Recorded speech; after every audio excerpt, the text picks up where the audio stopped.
aravuga ati haguruka umusuka y'amavuta niwe uwo. Samweli ahera ko yenda ihembe ry'amavuta ayamusukiraho imbere y'abakuru be. Uyereye ubwo umwuka w'Uwiteka akajya ajya kuri Dawidi cyane. Kuko iragenda ihagurutse Nyiramwiza n'umutware we baze bigira hano imbere.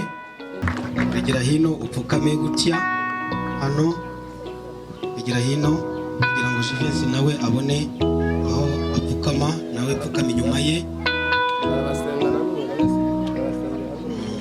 Murambike ibiganza mu bitugu umushyigikire. Ziyane nk'umushumba wo mu itorero ishyanga ryera kuri nation. Amavuta y'igikundiro n'imbaraga zo gukora umurimo uhamagariwe, amavuta y'ubudahangarwa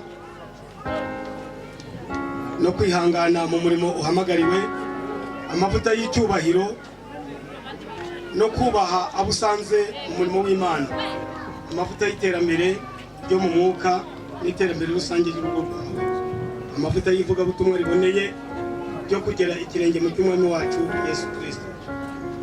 Ndinginga Data wa twese n'Umwana n'Umwuka wera uzagufasha gusohoza neza imirimo yose uhamagariwe. Amen. Reka dukomere Imana.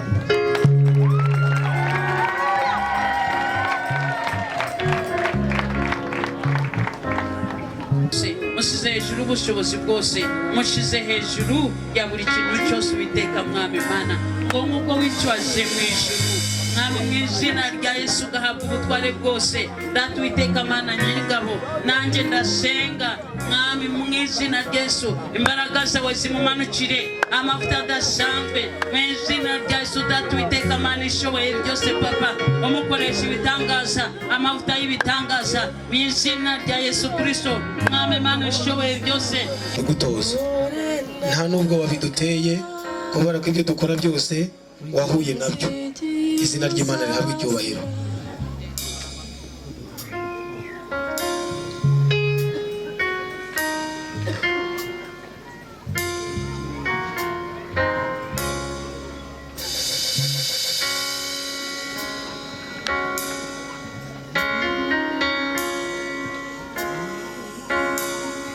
Kandi duhita tukwambika n'ikamba ry'ubushumba kuko warabikoreye kandi urabikwiye.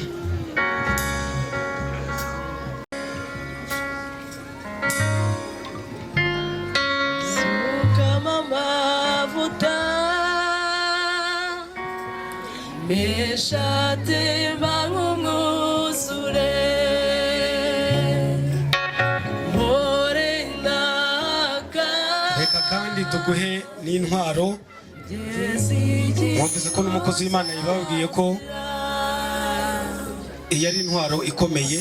Nibyo koko ibibazo byavutse, wacitse intege, unezerewe, iyi niyo ntwaro. Tugwaye n'inkoni kandi y'ubushumba yo kugira ngo bagire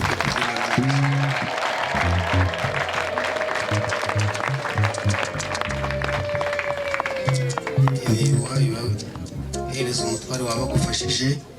Inkoni nayo yifata urya. Ndifuza ko gufata mu biganza kubera ko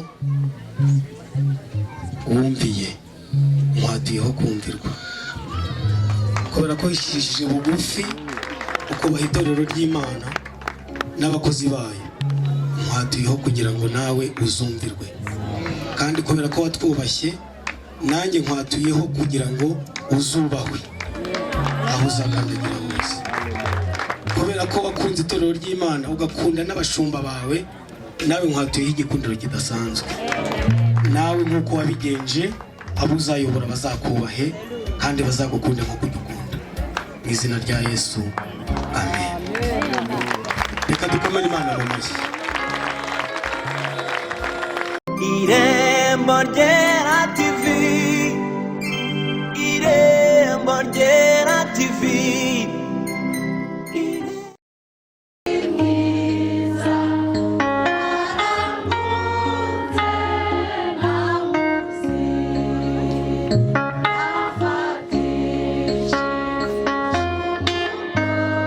See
turagushimiye Mana ukwiye icyubahiro kuko twakubonye nk'umukunzi mwiza kandi byose urabishoboye ikindi uturinda akaga kose turagushimiye Mana yacu igira neza Mana ikomeye Mana twamenye ikaturuhura kadukura mu bubata bwa Satani turagushimiye turi hano kubw'umugambi wawe turi hano kubw'ubushake bwawe turi hano kuko waduhamagaye natwe tukakwitaba izina ryawe riryamamare turagushimiye Mana mukozi wawe agiye kuvuga ijambo ryawe ube muri we ukorere muri we byose bibe muri wowe kuko ari we mwami wacu urakoze Yesu reka turi hano duteranye abakobwa abagabo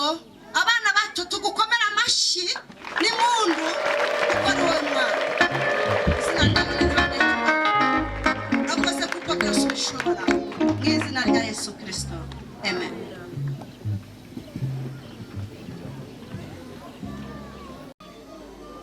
Ndanezerewe cyane aka kanya kugira ngo tuganire ibyanditswe byera bibasha kugira umumaro ntabwo kivangiye n'ubuhanuzi butavangiye. Yesu nashimwe cyane. Ndanezerewe kubwo uyu umunsi nibuka cyane umunsi udasanzwe umunsi w'icyubahiro umunsi Imana yavuze ikawuvugaho. Uyu munsi turimo gushyira mu by'Imana yategetse kugira ngo tubishyire mu bikorwa. Bwira mwene so turi gushyira mu bikorwa by'Imana yavuze.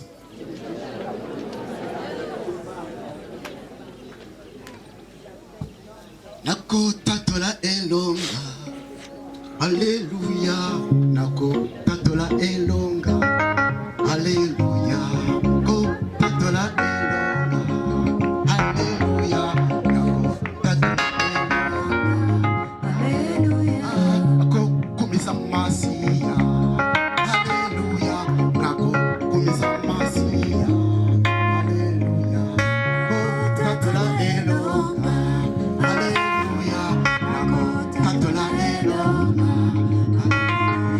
ndavuga gukomera kw'Imana Haleluya ndavuga gukomera kw'Imana Haleluya gukomera kw'Imana Haleluya ndavuga gukomera kw'Imana Haleluya. Amen. Imana yacu icyubahiro. Ngo Mose ageze ku nyanja areba hakurya abura icyo gukora abura n'icyo kuvuga yari afite umukumbi mwinshi ariko yibagirwa kuko yavuganye n'Imana. Ndashaka kukubwira uyu munsi wa none wibuke kuko yavuganye n'Imana. Yesu ashimwe cyane. Ngo nuko ubwo yari ashobewe akatibuka neza ngo nuko Imana iramubaza ngo Mose ni iki gitumye ntagira bwira Abisirayeli bakomeza urugendo. Mu gitondo ijambo rivuga ngo nukuri dukomeze kandi twitinya Yesu ari hamwe natwe kandi yiteguye kuturengera no kudutabara. Reka dukomere Imana amashyi menshi cyane. abanyarwanda twese, igihugu cy'u Rwanda twese, Imana yiteguye kudutabara, yiteguye kuturengera. Niyo mpamvu urimo kwimika abashumba uko bwije nuko bukeye. Yesu ashimwe cyane. Iraza naboroheje n'abakomeye. Nibuka kera dukizwa twebwe, agakiza kara k'abantu baciye bugufi gusa. Uyu munsi wa none abaminister nibo baravuga Imana, bateje nibo baravuga Imana, abagenero nibo baravuga Imana, n'abaciye bugufi nabo nitwibagiwe, natwe turi kuvuga iki? Imana yacu yagucyubahiro. Haleluya, haleluya. Imana yacu ntabwo igira abantu kuki abakora ibyo gukiranuka bose Imana irajya gute. Turasangira ijambo riri muri Samweli wa mbere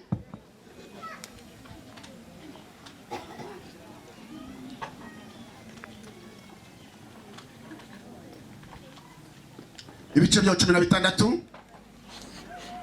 Turasoma twihuse guhera ku murongo wa mbere kugeza kwa 14.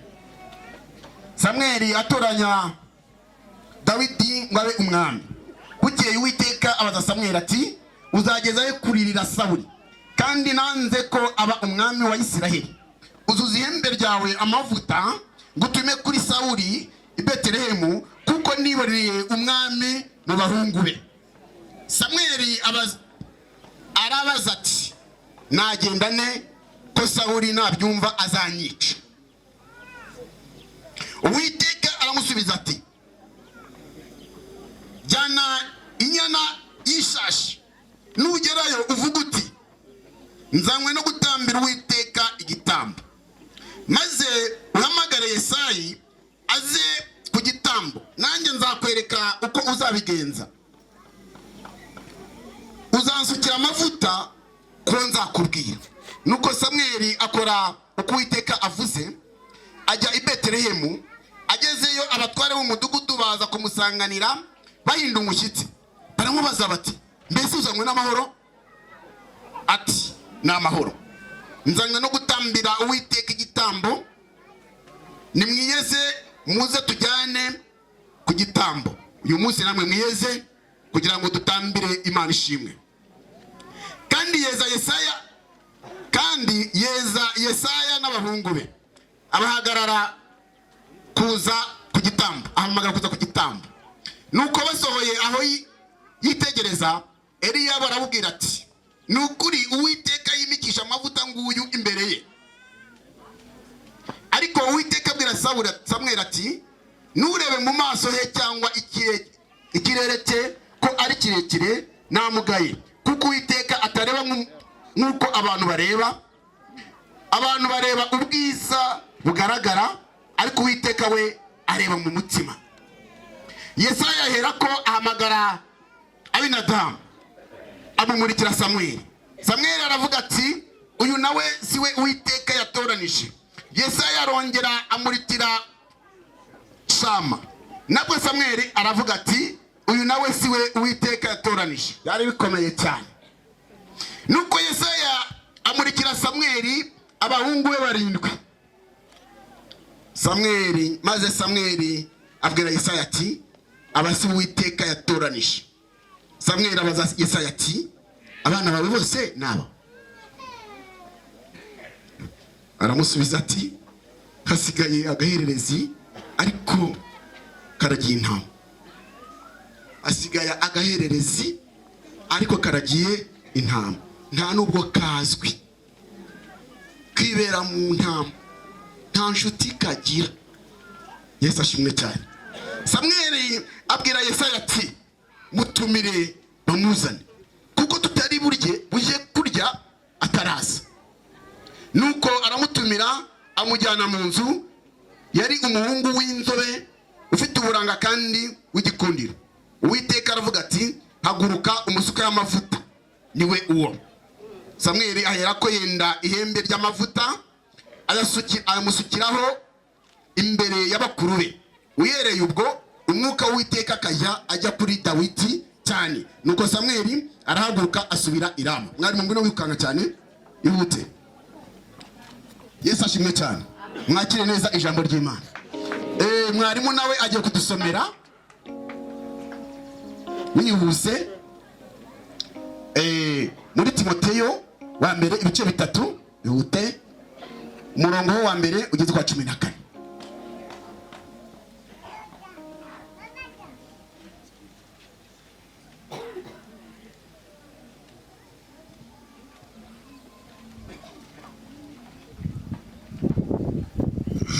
Urwariko rwa mbere Pawulo yandikiye Timoteyo ibice 3 duhere ku murongo wa mbere. Iri jambo ni ryo kwizerwa ngo umuntu wese nashaka kuba umwepiskopi aba yifuzuje umurimo mwiza. Nuko umwepiskopi akwiriye kuba inyangamugayo no kuba umugabo w'umugore umwe, aba udakunda ibisindisha, wirinda, ugira gahunda ku kubaho kwe, ukunda gucumbikira abashyitsi, ufite ubwenge bwo kwigisha, utari umunywi wa vino cyangwa umunyarukoni, ahubwo aba umugwaneza, utarwana, utari umukunzi w'imiya, utegeka neza abo mu rugo rwe, agatera abana be kumvira no kubaha rwose. Amen. Reka tumbe Bibiliya zacu hama twumve icyo Imana ivugana natwe. Uyu munsi nkuko twakomeje kubivuga, nkuko twanabatumye tubibabwira, uyu munsi dufite umunsi mwiza, umunsi ukomeye cyane, umunsi wo kwagura ubwami bw'Imana kugira ngo duheshe abandi umugisha. Yesu agiye kugenda aravuga ngo nuko mugende mu mahanga yose mwigisha abantu ubutumwa bwiza, abazemera muzababatize. Ariko hariho abo batore kugira ngo bakore uwo murimo. Hano dusubiye inyuma gatoya, twumvise inkuru za Samweli. Samweli mwakiriya gihe ahagurutse, hari umwami witwaga Sawuli. Sawuli yageze igihe akora ibyangwa n'Uwiteka. Uwiteka mwanga kumwimikisha amavuta, ariko Uwiteka yaribikiye abandi bakozi. Nawe ubwawe wicaye ahangaha uhagaze mu mpamagaro neza, data ntazaruka guhishiga, kandi izo shingano zizagutunga. Nuko bimeze. Twiga mu gitondo umukozi w'Imana twigisha aratubwira ngo uhagarare mu mavuta yawe, ukorere icyo Imana yaguhamagariye, ahasigaye Imana izagukorera ibyo wifuza byose. Data si umukene, ahemba neza ntiyambura, ahubwo twebwe ubwacu nuko umurimo tuwukora tuvangavanga. Ndagira ngo dukore umurimo w'Imana yaduhamagariye hakiri ku manywa, bugiye kwira aho umuntu atabasha kugira gute kubona. Yesu nashimwe.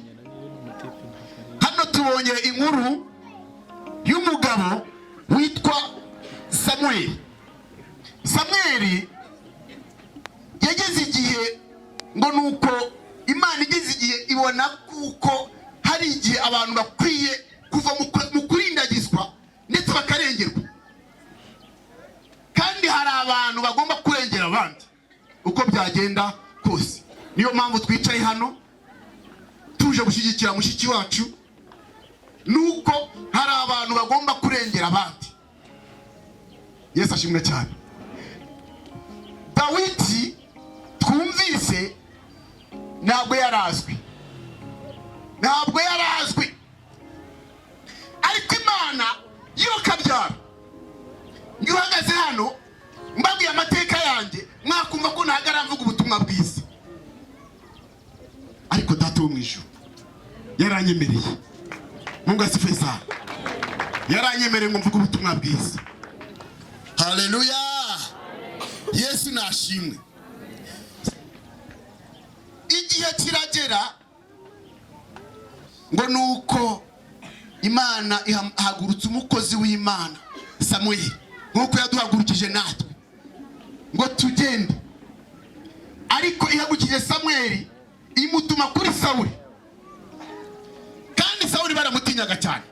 Yari umwami w'umunyarukoni ku buryo kumugera imbere byari bitinyitse cyane. Mwumvise ko ijambo ry'Imana ryatubwiye ngo Samweli bamutumye ngo nuko ngo nahingukane imbere yo kwa Sawuli, ndahinguka yone.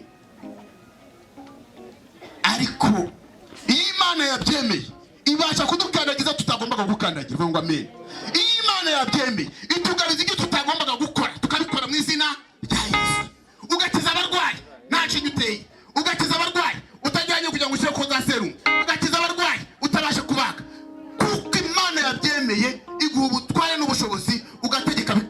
vuga ngo amen. Uyu munsi turi mu butware bw'iki bw'Imana. Ahangaha ngo tugiye twabyumvise Dawidi ngo yibereye kure cyane mu ntama. Ahangaha nageze numva ndarise. Nukuri turebye abantu uko duhagaze cyangwa uko twicaye ahangaha, twese twicaye ahangaha, wasanga bize za dogitora n'amadogitora baraye basinze, bararyamye, ndetse zabategetse ni ukuvuga ngo bare muri za kanivo kuko batabashe kwiyobora. Ariko wowe wigishijwe n'Imana, uyobowe n'Umwuka Wera, ntiwatinyuka kubikora.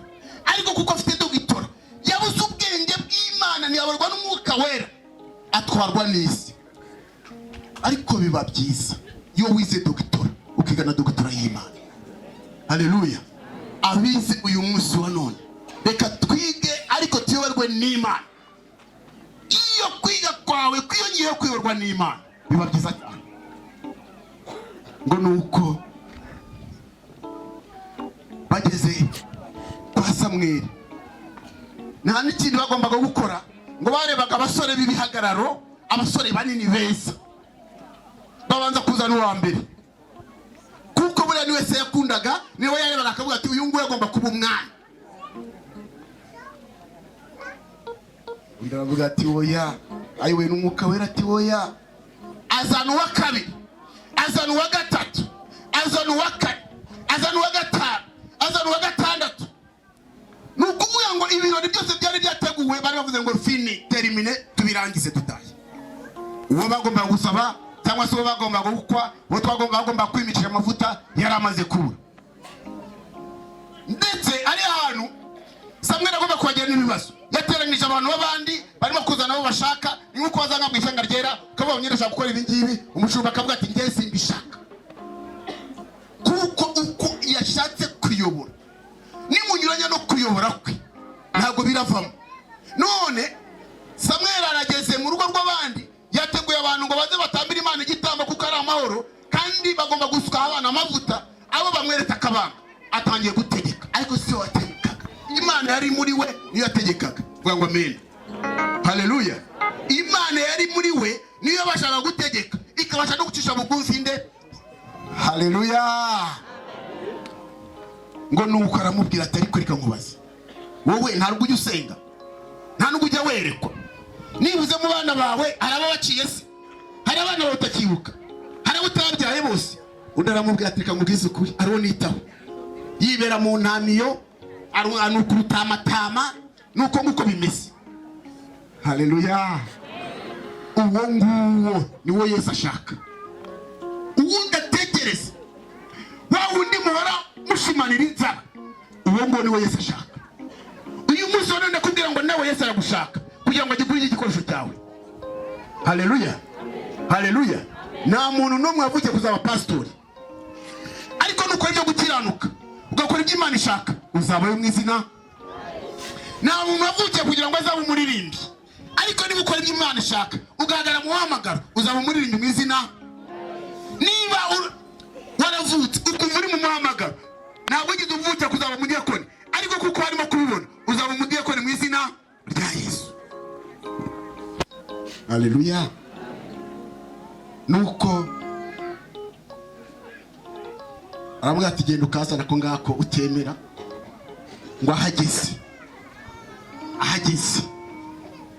ngo basanga n'umusore mwiza, basanga ataberanye n'ishyamba, bagomba kuba babona akwiranye no kuba umwana. Vuga ngo akwiye kuberanye n'umwana. Itanga ryera natwe tumaze guterana tukareba, twaravuze ngo uyu mukobwa ntabwo tumuhagarika nk'umukobwa, ntabwo tumuhagarika nk'umutamu, tumuhagarika nk'umushumba ugomba gushumba iki intama. Haleluya. Niyo mpamvu mwese mwicaye ahangaha mukaza kumushyigikira. Itorero ishyanga ryera yagize iyerekwa ridasanzwe, biravuga ngo birakwiye kugira ngo twagure ubwami bw'iki bw'Imana. Niyo mpamvu tugiye gufata umuntu uw'Imana itwereka. Nuko ngo twari gufata abasore twaba tubafite benshi cyane, twari dufite n'abamama bafite ibiro byinshi cyane. Haleluya. Ariko itoranya akana gato cyane niko gaduteranije ahangaha, n'ibiro bye wabipima ndetse waterura ukajyana. Ariko Imana yo mu ijuru, Imana yo mu ijuru yamuhaye ibiro bishite, iwe mu burebure bishite, iwe mu ijambo rishite, imuha gutwara bishyitse uyu munsi wa none yicaye nk'umwana. Mwese Imana amashyi menshi cyane. Yakuvuga ibintu bitatu ndashatse nayo kwicarira. Ikintu cya mbere Imana ijya gushiraho n'igitinyiro. Igitinyiro. Dawidi bamaze kumutoranya bivuga ngo yasubiye mu ntama. Yego nuko bimeze, yasubiye hehe? Mu ntama. Ajya kwikomeza kwiragirira, ariko yari yasitsweho iki? Amavuta. Ari amavuta Dawidi amaze kugera mu ntama, ikintu cya mbere bamaze kumusukaho amavuta yatangiye kwisobanukirwa none uwo ari we. Atangiye gukorera mu mavuta. Haleluya. Nukuvuga ngo uyu munsi wa none Nyiramwiza ntabwo tukibasha kumutwara uko twishakiye, bamaze kumuha inshingano, agomba kugerera mu mavuta bamushize mu izina. Yesu ashimwe cyane. Nawe niba warafite inshingano, ntabwo agomba kugutegekera mu nshingano, ahubwo ugomba gukora icyo inshingano zigutegeka mu izina. Niba utarimo gukora mw'uwo murimo, urimo kwica umurimo w'Imana, urava mu nzira abandi bagenda. Urava mu nzira, utavuye mu nzira ukigagaza yagutarika kujugunye. Nuko bimeze. Ariko uyu munsi wa none turifuza kugira ngo abantu benshi baze bibajugunye, ahubwo bahagarare mu muhamagaro wabo neza. Igitangaza cya mbere cyakoze amavuta kuri Dawidi. Dawidi amaze kwisobanukirwa, ubwoko bw'iwabo bugiye bagisuzugurira. Haza umugabo witwa Goliyati. Haleluya. Haza umugabo witwa Goliyati asuzugura ubwoko bw'Imana, ariko kuko Imana yari ifite iyerekwa, yamaze kuvuga ngo ndabanza gushyira mu mavuta. Amavuta ntabwo atuma mu modoka, amavuta ntatuma ibyuma bisyagika. Niyo byakuba naho amavuta arimo ntibisyagika, ntibishoboka. Amavuta iyo yatekesheje ibiryo akuramo ububisi. Amavuta iyo yashyize ku mubiri basanga umubiri wagize gute? Watoshye. Amavuta suramo ngo amavuta. Dawidi amaze kumusukaho amavuta rero yatangiye kumenya kwisobanukirwa, aravuga ngo amavuta bansutseho aratuma nkuraho ubwoko bw'iwacu igitutsi. Ngo umunsi umwe bamuha impamba ngo nagende ajye gusa kugemura nk'uko bisanzwe. Agezeyo asanga babakuru be bose bahiye ubwoba, asanga abagabo b'ingabo bahiye ubwoba, asanga aravuga atari kweka nkwereke nta mavuta basutseho. Amavuta bayasutseho. Kuki umufilisiti utarakebwe yasuzugura ubwoko bw'Imana? Kuki amavuta yanjye? Reka babwire abashumba mwicaye hano, ntabwo bikwiriye kugira ngo Satani yishime hejuru y'ubwoko bw'Imana. Mwarahamagawe. Ntabwo ari byo, ntabwo ari byo. Tugomba kugira ifuye yo kurwana n'abadayimoni, kuko uyu murimo turimo gukora, turimo guhangana n'imyuka mibi yo mu kirere y'ikuzimu. Bashumba, tuve mu guteteye tujye mu ntambara y'umwuka. Yesu ashimwe cyane. Iyo ujya kumva ngo habayeho abatinganyi baje, izindi mbaraga zindi zirimo kuza, baraza. Abakonikoni barimo kuza bagakora ubufindu, baraza. Abapfumu baraza. Reka mbabwire, nigeze kuba ahantu umusuma, ndashaka kugira ngo mumenye amavuta. Nigeze kuba ahantu umusuma, ndabaciye amarenga. Noneho nabaga mu kigo gikomeye cyane, naracuruzaga amafaranga, bantwara amafaranga y'abayobozi nacururizaga. Ndabona abayobozi bashaka kumitana, mpamagara Imana sinabona igisubizo, iraceceka. Haza abantu mbwira umuntu inshuti yanyagateka mbwira ati wa mugabo we bari abagabo nure bari barakwica, reka dukine inzira ya kundurupe cyangwa se inzira ya bugufi, hanyuma urebe ukuntu wakwirengera. Fata Bibiliya yanjye nyishyira mu gaposhete, fata n'ibindi nari mfite byose ndikoki, ndagenda. Ndashaka kubabwira Imana, abantu bafata Imana bakazitiranya, oya ntabwo ari cyo. Ndagenda njya ku mupfumu, nsanga yambaye uduhigi, nsanga yambaye ibintu nk'ibyo byose, njyayo. Ndagenda avuga ni rero numvise bavuga ngo koraho rikaka, ndagira ngo ndengere batanyiciye umunsi ko ejo nzajya kwihana, ejo nzajya kwatura, nzajya kwihana. ariko uyu munsi ndenge ndashaka ubutabazi bwihuse. Ubutabazi bwigira bute? Bwihuse. Noneho umupfumu aratangira akora mu bijya bitiminga. Ndanababwira ngiyeyo akora mu byo bitiminga. Koramo gambere ambwira ati ngenda bona umuntu wakwibye yamanutse uyu musozi gutya gutya nkafite ni hoya. Ndashaka kugira ngo mbwire kuko ari kanaka. Ni uyu nguyu wambaye rindete yakenyeye yitwa kanaka. Ni goreti vuga no mu mazina kugira ngo ngende mangare ndavuga ngo ni kanaka. Wakagenda njya gute acishamo agenda acishamo agenda ese nuko gutinda na nk'iminota 30 mu minota 30 mwumva igitangaza cyabaye. Amavuta niyo nshaka kukubwira. Ya minota twatindanye najya kubona nkabona intoki zo zirimo kugenda zikunjama zimera gutyo ko none yakoraga muri yambe cyangwa se muri zaminga bigenda bisa naho bihinduka. Mbona n'isura irimo kugenda ihinduka. Arandeba arambaza ngo ari kwa mugabo we nta cyuma ufite. Atangira kumaza ngo nta cyuma afite. Nari mfite abantu bari bazengurutse bafite icyuma bizengurutse. Nanjye ubwanjye nari mfite. Ariko nari mfite icyuma kindi kirengeje. Ndagije ndababwira rero wowe urambaza iby'ibyuma byakunaniye byo gupfumura byakunaniye ntabwo ngaruza amafaranga yanjye bimeze bite. Arambwira ati ndakubaje ngo nta cyuma ufite.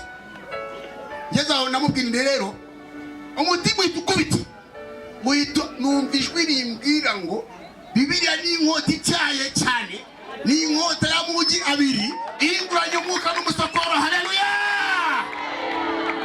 Banamubwira nijyaga mubwira wa mugabo we mu bintu byose bambwiye byurabiboresha amaso ariko hano mfite Bibiliya niyo nitwaje kuko yarihishe. Uzi ukuntu yambwiye yarambwira ati wa mugabo we mbabarira uvangaha ntabwo imbere yawe Imana yawe n'Imana yanjye ntabwo zikorana. Cyakora uzagenda ubwire umuntu wakohereje hanga cyangwa se kuranya ngaha wazazi ariko ngewe mbabarira urugendo. Ntajya kumubwira se rero ntabwo yese ntabwo yasubiza ati ntabwo wagutse kandi akoze akazi ngenda n'imizi muso. Ariko icyo nakwe ni kimwe Imana yacu n'Imana zabo ziratandukanye. Wicaye hano ntuzibangikanye. Ndashaka kukubwira ko twivugire amavuta. Dawidi ngo nuko aragenda bamwambika ibyo bagomba kumwambika biranga kuko yumvaga kuko atari ibye.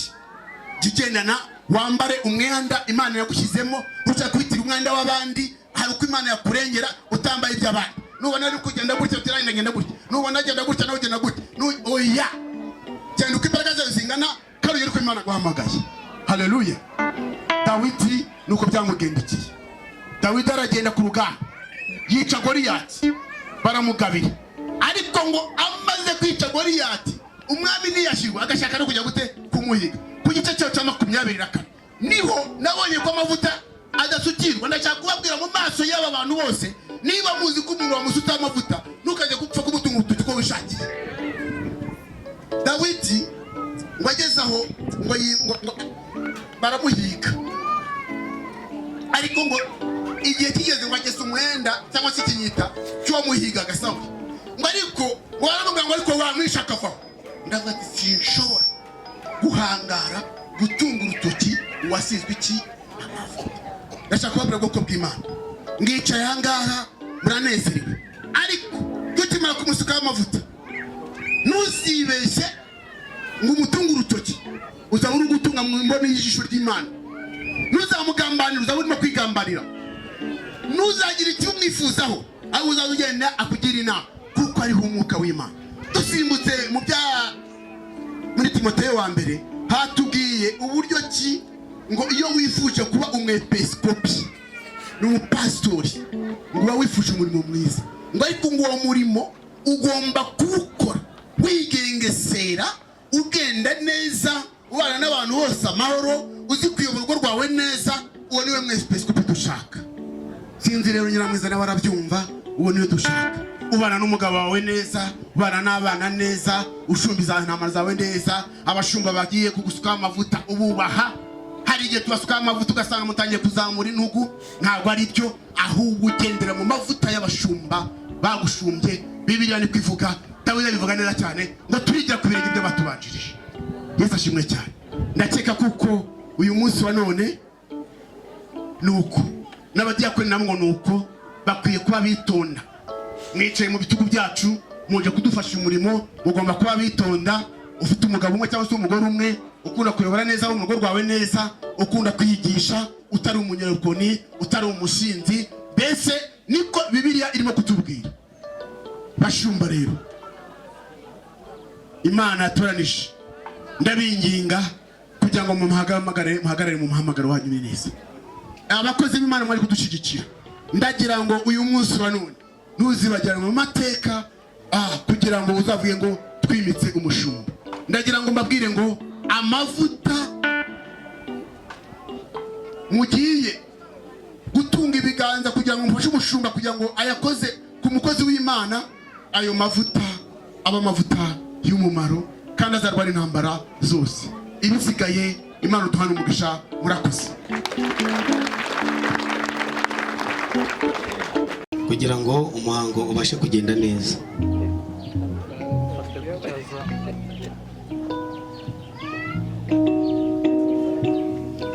Abishyiremo imbere y'Imana, niturangiza amaze gusenga kandi abaprotokole ndabyikorera kugira ngo byihute.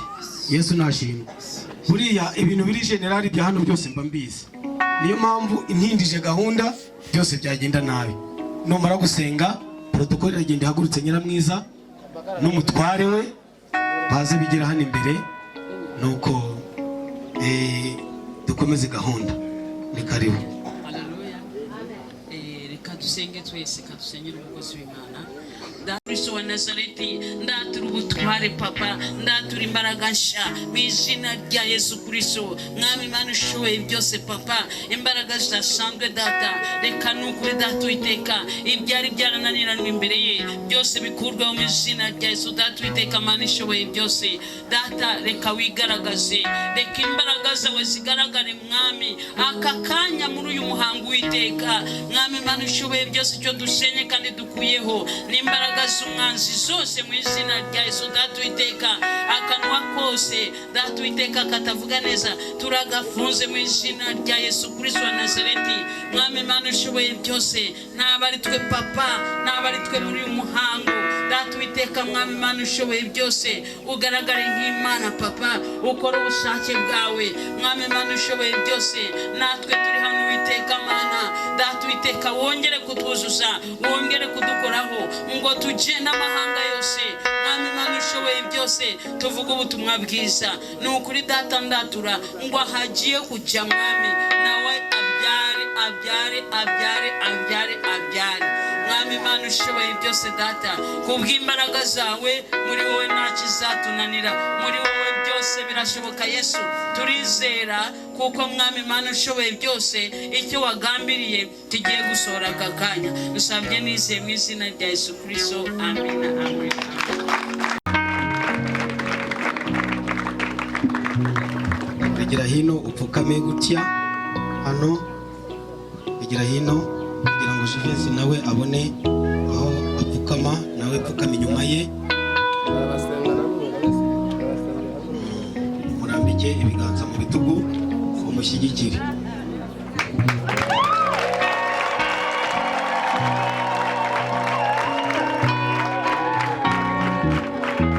Shima Imana yo mu ijuru ishobora byose, Imana yaguhamagaye nawe ukayemerera, n'umutware wawe akakwemerera, niyo kubaha. Ndagushimiye nawe ko waremeye ikagukoresha iby'ubutwari. Niyo mpamvu tujya kugusiga amavuta kugira ngo iyo Mana ukorera ikomeze ugendane nayo neza. Imana yo mu ijuru icyubahiro. Reka rero mwigire hino, protokole mwigire hino, reka na Pasiteri Damascene yigire hino. Yesu nashimwe. Nyiramwiza Josiane agiye kurahirira imbere y'Imana n'imbere yanyu mwese, ashyigikiwe na Jivesi sanze abandi, umugabo w'umutware we, kugira ngo bose bemeye ko Imana ibakoresha. Kandi natwe nk'ishyanga ryera twarabigenzuye turabishima. Niyo mpamvu twese twateraniye aha kugira ngo uyu muhango wabo ugende neza. Reka rero wakira indahiro, bazamura ukuboko kw'iburyo,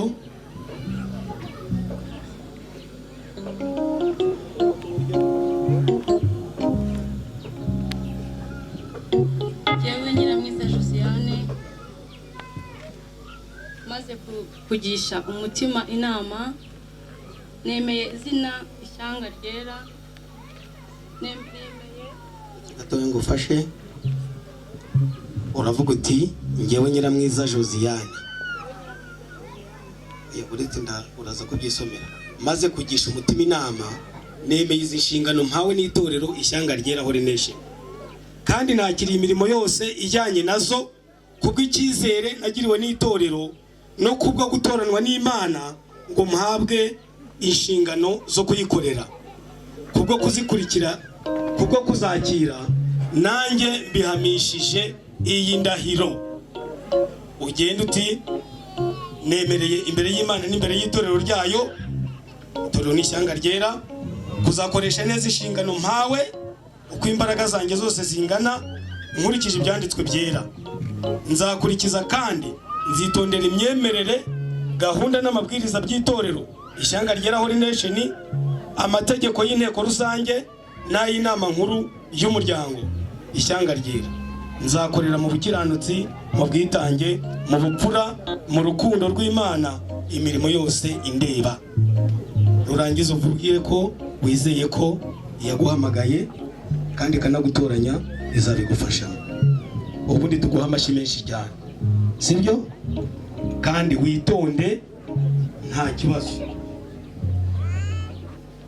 Yewe Nyiramwiza Josiane, maze kugisha umutima inama, nemeye izi nshingano mpawe n'itorero ishyanga ryera HUMURIZA, kandi nakiriye imirimo yose ijyanye nazo kubw'icyizere nagiriwe n'itorero no kubwo gutoranywa n'Imana ngo mpabwe inshingano zo kuyikorera, kubwo kuzakira, nanjye mbihamishije iyi ndahiro izina ry'Imana ishobora byose. Nemereye imbere y'Imana n'imbere y'itorero ryayo ishyanga ryera HUMURIZA kuzakoresha neza inshingano mpawe uko imbaraga zanjye zose zingana, nkurikije ibyanditswe byera. Nzakurikiza kandi nzitondera imyizerere, gahunda n'amabwiriza by'itorero ishyanga ryera HUMURIZA, amategeko y'inteko rusange n'ay'inama nkuru y'umuryango ishyanga ryera. Nzakorera mu bukiranutsi, mu bwitange, mu bupfura no mu rukundo rw'Imana imirimo yose indeba. Nizeye yuko iyampamagaye ikantoranya izabimfashamo. Amen. Reka dukomere Imana mu mashyi. Amena. Josiane nk'umushumba wo mu itorero ishyanga ryera HUMURIZA, amavuta y'igikundiro n'imbaraga zo gukora umurimo uhamagariwe, amavuta y'ubudahangarwa no kwihangana mu murimo uhamagariwe, amavuta y'icyubahiro no kubaha abo usanze mu murimo w'Imana, amavuta y'iterambere ryo mu mwuka n'iterambere rusange ry'urugo rwawe, amavuta y'ivugabutumwa riboneye ryo kugera ikirenge mu cy'Umwami wacu Yesu Kristo. Ndinginga Data wa twese n'Umwana n'Umwuka wera uzagufasha gusohoza neza imirimo yose uhamagariwe. Amen. Reka dukomere Imana.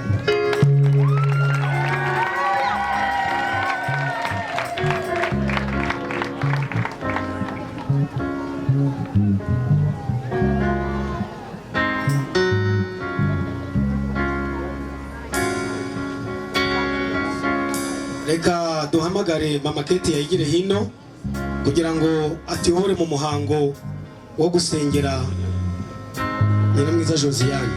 Turinginga kandi niba hari n'abandi bashumba twateranye baturutse hirya no hino baje kudushyigikira kugira ngo nabo bigire hino kugira ngo uyu mukozi w'Imana tumugoteshe tumugote kugira ngo ubuntu bw'Imana bubashe kubana nawe. Data mu izina rya Yesu Data Mana nzima, imbaraga zasanzwe, amavuta adasanzwe y'umushakaswe Data, umukoresha imirimo n'ibitangazo yagiye hose Data. Mwami mu izina rya Yesu Data, ni ukuri Data we uri hejuru imbaraga zose Yesu. Nawe mushize hejuru imbaraga zose, mushize hejuru y'ubutware bwose, mushize hejuru y'ubushobozi bwose, mushize hejuru ya buri kintu cyose Uwiteka Mwami Mana. Ngo nk'uko witwaje mu ijuru, Mwami mu izina rya Yesu gahabwa ubutware bwose. Data Uwiteka Mana nyir'ingabo, nanjye ndasenga Mwami mu izina rya Yesu, imbaraga zawe zimumanukire, amavuta adasanzwe mu izina rya Yesu. Data Uwiteka Mana ishoboye byose Papa, umukoresha ibitangaza, amavuta y'ibitangaza mu izina rya Yesu Kristo.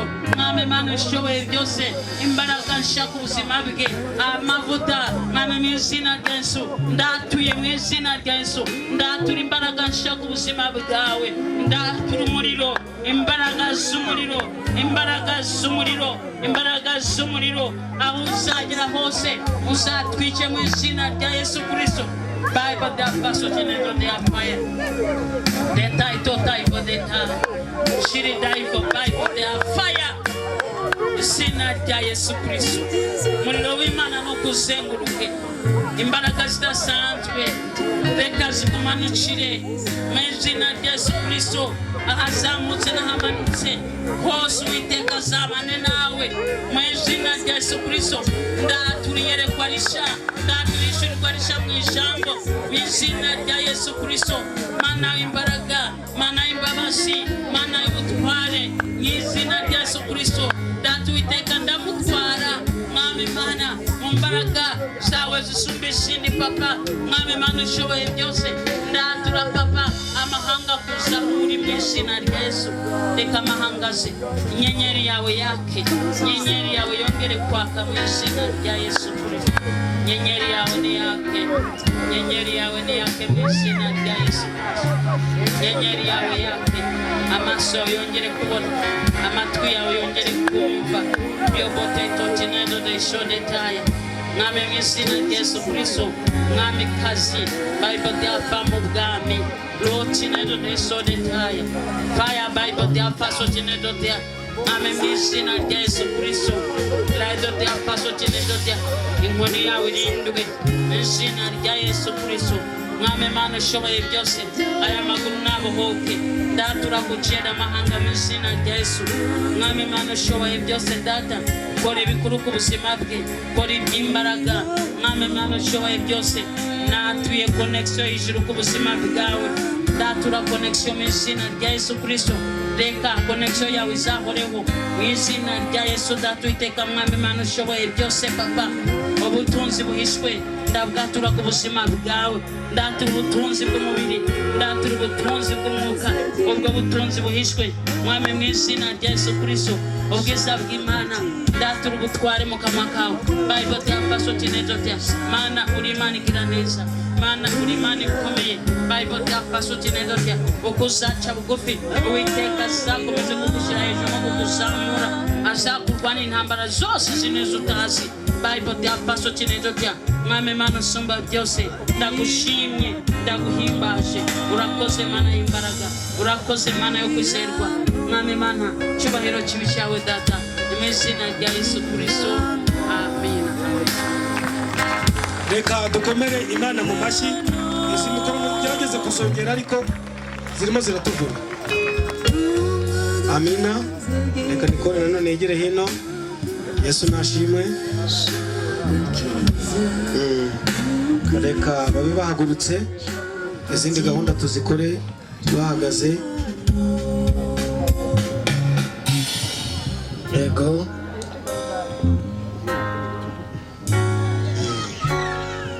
Reka tujye kukwambika umusaraba. Umusaraba kukwambika rero kugira ngo umurimo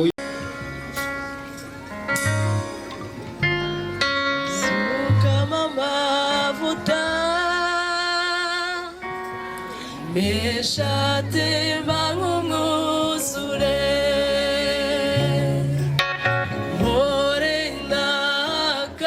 reka kandi tuguhe n'intwaro. Mwumvise ko n'umukozi w'Imana yababwiye ko iyi ari intwaro ikomeye. Nibyo koko ibibazo byavutse, wacitse intege, unezerewe, iyi niyo ntwaro. Tuguhaye n'inkoni kandi y'ubushumba yo kugira ngo uragire ubwo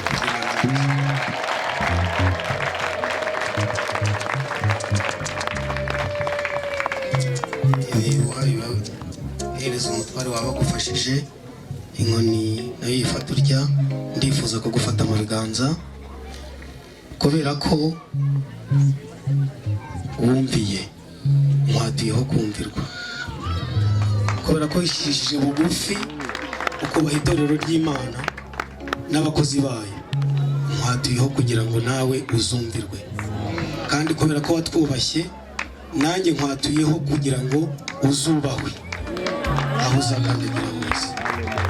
Kubera ko wakunze itorero ry'Imana ugakunda n'abashumba bawe, nawe nkwatuyeho igikundiro kidasanzwe. Nawe nk'uko wabigenje, abo uzayobora bazakubahe kandi bazagukunda nk'uko ugukunda. Mu izina rya Yesu, amen. Reka dukomere Imana mu mashyi.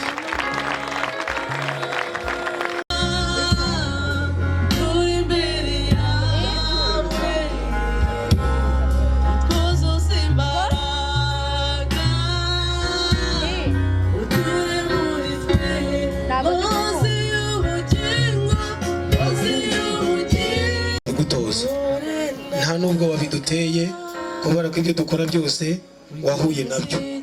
Izina ry'Imana rihabwe icyubahiro.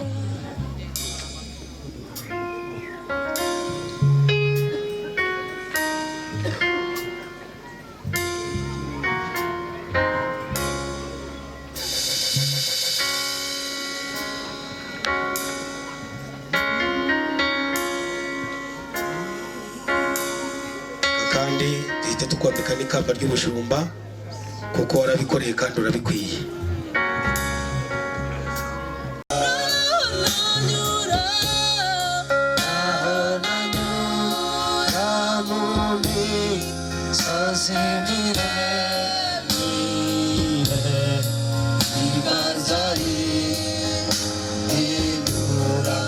Ndakujya inyuma neza. Amina.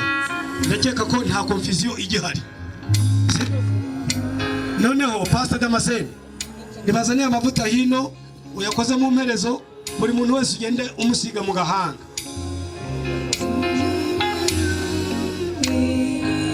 Ubashyireho ikimenyetso.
Igira hino upfukame gutya hano, igira hino kugira ngo Jivezi nawe abone aho apfukama, nawe pfukame inyuma ye.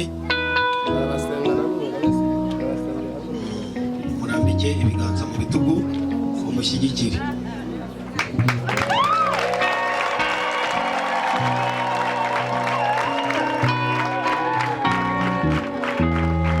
Imana yo mu ijuru ishobora byose, Imana yaguhamagaye nawe ukayemerera, n'umutware wawe akakwemerera, niyo kubaha. Ndagushimiye nawe ko waremeye ikagukoresha ikagukoresha iby'ubutwari. Niyo mpamvu tujya kugusiga amavuta kugira ngo iyo Mana ukorera ikomeze ugendane nayo neza. Imana yo mwijuru icyubahiro. Reka rero mwigire hino, protokolo mwigire hino, reka na Pasiteri Damascene yigire hino. Mana ishobora byose, turagushimiye igihe nk'iki, turakunezerewe, dushimishijwe n'ubuntu bwawe n'imbabazi zawe, dushimishijwe no kwagura umurimo wawe nk'uko dusengeye Data Uwiteka Nyagasani, abadiyakoni mu izina rya Yesu Kristo, itorero ryawe ritangira, umudiyakoni wa mbere wapfiriye itorero mu izina rya Yesu, ubwo kwitangira itorero, natwe turasengeye abadiyakonikazi kugira ngo Mana utangire umurimo wawe, babere abagaragu bose, babere abagaragu itorero ryawe, babere abizera b'abagaragu, babikora babikunze, bahabwe imbaraga, amahoro yawe abane nabo, imbaraga zo kunesha, amavuta yawe ababeho ububasha n'ubushobozi butangwa na Kristo Yesu, bibabeho kubw'imbabazi zawe, kubw'umuhamagaro wahamagaye, n'abakwemera Mwami, turabasengeye ubuntu bw'abane nabo, umucyo w'uburasire, imbaraga z'isumba byose, ubushobozi kugira ngo bakore umurimo wewe n'umwuka w'inzira, imbaraga z'ijuru zibane nabo, izina rya Yesu, mu izina rya Yesu, ibyo barahiriye inshingano wahawe bazazishobozwa nawe, mwuka wera w'Imana ubagure, ubazamure, ubakomeze, ubakoreshe iby'ubutwari mu izina rya Yesu, bagere ku ntama zose, bumve ibyifuzo byabo, bagabure iby'umwuka n'iby'umubiri mu izina rya Yesu. Mana ubuntu bwawe ubane nabo mu izina rya Yesu, amavuta yababeho, imbaraga zawe z'umwuka wera, imirimo n'ibitangaza, haleluya, bibane nabo none n'iteka ryose mu izina rya Yesu Kristo wa Nazareti.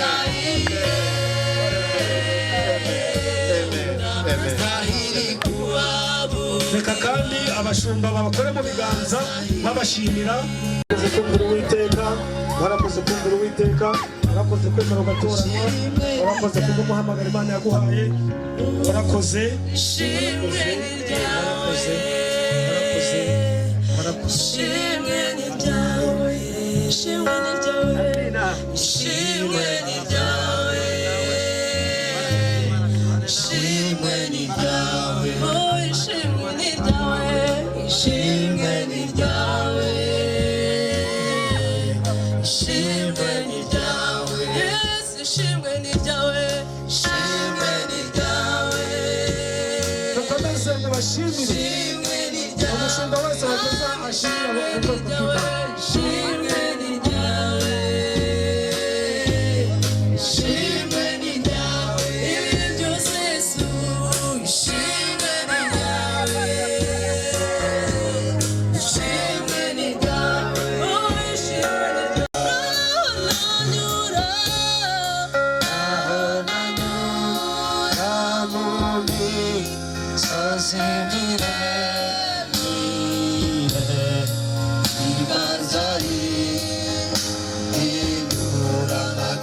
namwe muri abashumba nkatwe, aho tutagera hagera. Ubundi abadiyakoni ba mbere babayeho